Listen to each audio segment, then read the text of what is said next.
Yeah! Finally. 870.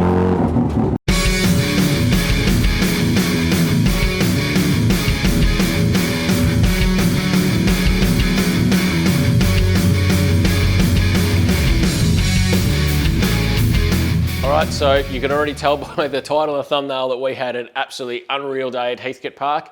I was a bit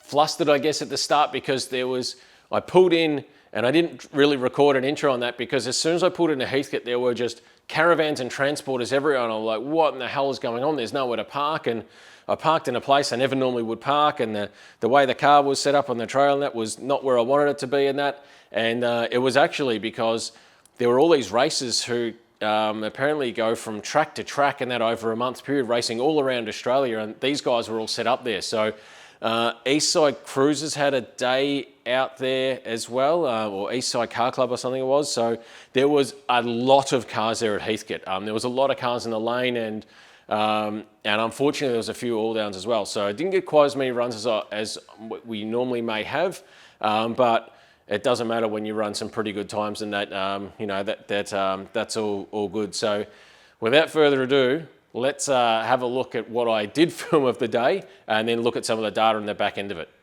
Well, I should probably do an intro, seeing as I've been a bit busy this morning. It is absolutely packed here at Heathcote. Hello, can you see me?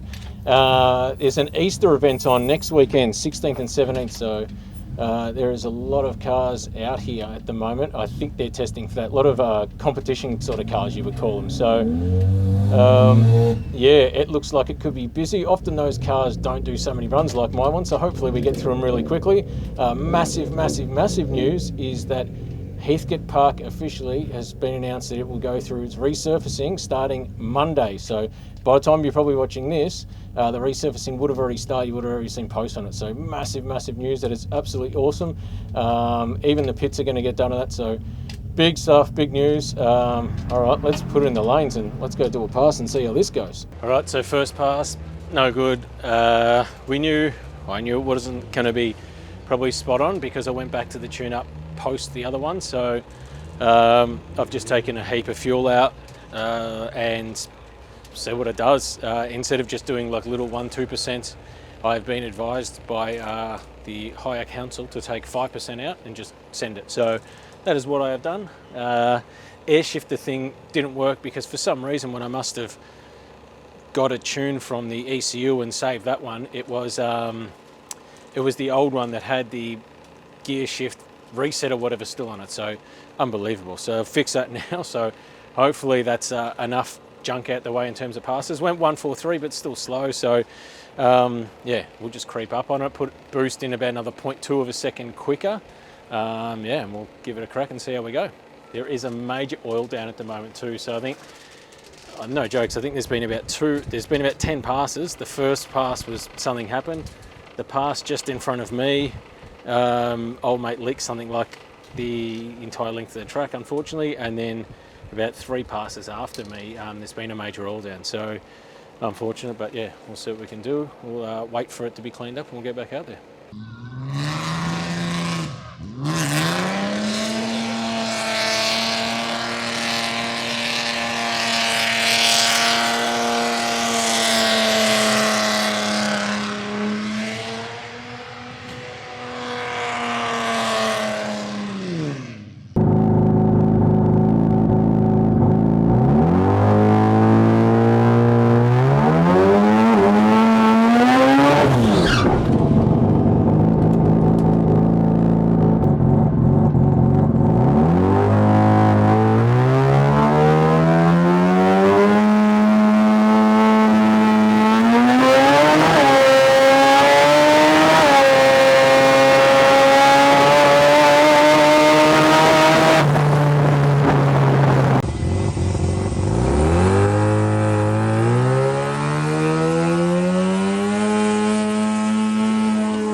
Much better.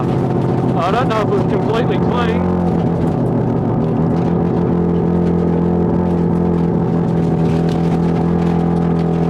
Did we just run an 8? Need my hat. Oh. Turn the nitrous off. Put the window down. Fucking still hot out here, I'll tell you what. Woo! Alrighty. Please have run an 8. Please have run an 8. I think it might have went 100, would have gone close to running high 150 mile an hour again. So, see how we go. Thank you. Fucking let's go! Yeah! Finally. 870. That's one fucking wins. Alright, so debrief of what just happened there on the third pass, and we went, definitely ticked off one box, and that was to run an 8, and ticked off a second, which was to run 160 mile an hour. So heading in the right direction without a doubt. It was pretty clean, but it was still too rich, probably from 9,000 RPM onwards. So just added a bit of fuel, taking out a bit of fuel from 9,000 RPM onwards, just little bits at a time, I think like 2% of fuel. So see how it goes, but here's the time slip. As you can see, still incredibly slow, 14660 foot. We'll start tuning that up later. 3.7 to the 330, 5.6 to the 660, 127.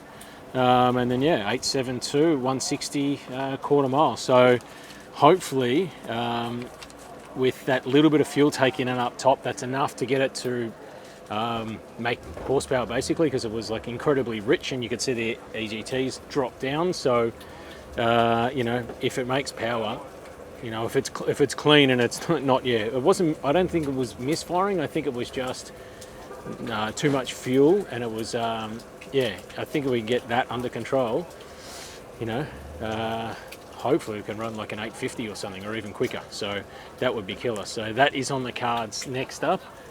Bit of sun on the track now. It's probably going to be like 2:30 or something till we do another pass, at least maybe 3 o'clock. So we've just got to hope for some cloud cover and hope the track holds it, and yeah, keep on keeping on. All right. I'm going to have some food. You might hear my bacon sizzling in the background. I'm going to get into that, and we'll get racing again.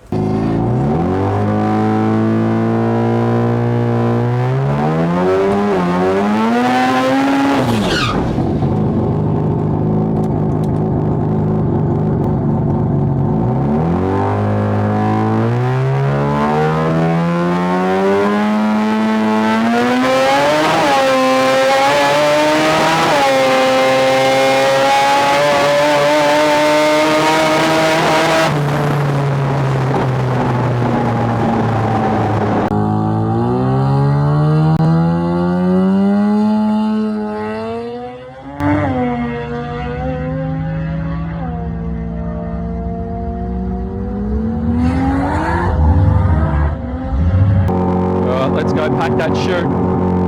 Did the right thing, I pulled the chute. That pass felt faster, but I just looked on the Heathcote's timing app and it said incrementals look exactly the same. So, yeah, I don't know. Maybe it ran less boost or something.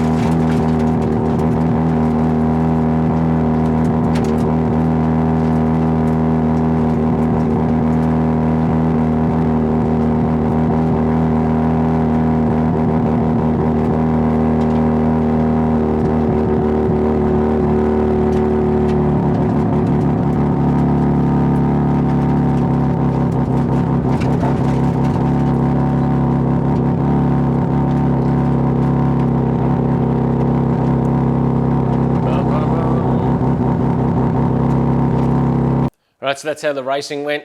So we didn't really have camera issues for the first 2 passes, so we didn't have any of that, but they were useless anyway because they misfired their head off, and it was basically just me swearing on the return road, so don't need to see any of that. Obviously, you can see I was pretty pumped to run the 8.7. I could feel in the car that it was going faster, so That's great. It was a big relief to get on top of the tune-up. So obviously thanks to Mike, who's helped me to know when through everything in the car, chassis setup, engine tune-up and everything. He knows exactly what he's doing. Yeah, anything he says, I just do because he's the professional. So yeah, couldn't do this without his help. Obviously you can't do anything without the help of all the people that have supported the build as well. So thank you to all of them. What you can see here is the laptop. You may have watched the racing videos before, but you may not want to watch some of the data ones. So what I'm going to do now is go over a diagnostic sort of session now of what happened and how it happened and what we can improve on that. So if you want to stick around, you can maybe learn some stuff about how we go through the data. We're going to do that now. If not, thanks for watching. But yeah, let's start looking at some of the data.